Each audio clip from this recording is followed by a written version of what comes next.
अरे जयंत पाटला, तुझ्यासारखा भिकारी अवलाद गोपीचंद पडळकरची नाही. माझ्यात ती धमक आहे कार्यक्रम करायची.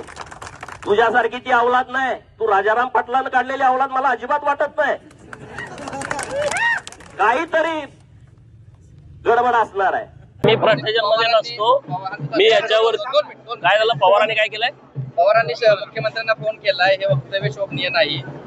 पवारांनी माननीय देवाभाऊंच्या मातोश्रींच्या वरती जेव्हा खालच्या लेवलला जाऊन टीका केली तेव्हा फोन केलता का? मी तर काय मीडियामध्ये बघितलं नाही. नंतर देशाचे पंतप्रधान जागतिक नेते माननीय नरेंद्र मोदी साहेबांच्या मातोश्रीवरती AI च्या माध्यमातून एक चुकीचा व्हिडिओ तयार केला तेव्हा पवारांनी माननीय मोदी साहेबांना फोन करून निषेध वगैरे व्यक्त केला का?